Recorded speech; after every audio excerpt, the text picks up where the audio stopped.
জমিদার সাহেব কি কামলা নিছেন? কামে খালি ফাঁকি দেয়। কি করলু রে তুই? আমার কামে এসে ফাঁকি? চল তুই।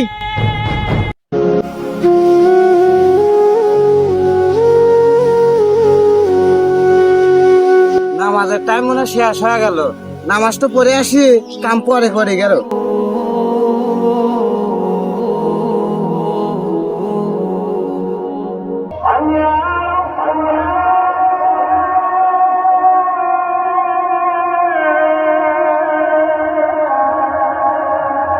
জমিদার সাহেব দেন কামলা দেন কি করে? কাম বাদ দিয়ে নামাজ পড়তেছে।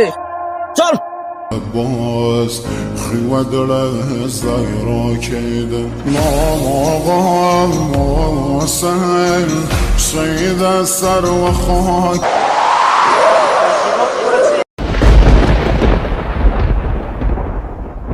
জমিদার সাহেব আমাকে কেন মারলেন?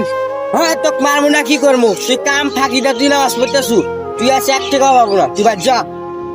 জমিদার সাহেব এরকম ভুল কাজ করবেন না জমিদার সাহেব, আপনি টাকা না দিলে আমার বউ চল না খেতে থাকবি। জমিদার সাহেব দয়া ধর্ম করেন। এই চল, রাজীবের কাছ থেকে সুদের টাকা আনবার যাবো, আকাশ থেকে সুদের টাকা পাবো আমি। চল। চলেন জমিদার সাহেব। আরে মানুষ টাকা পয়সা থাকলে এই দুনিয়াতে কত বড়াই দেখায়, আমাদের মতন গরিব মানুষ তারা মানুষই মনে করে না। তা আমাদের ভিডিওটা দেখে কি বুঝলেন অবশ্যই কমেন্টে বলবেন।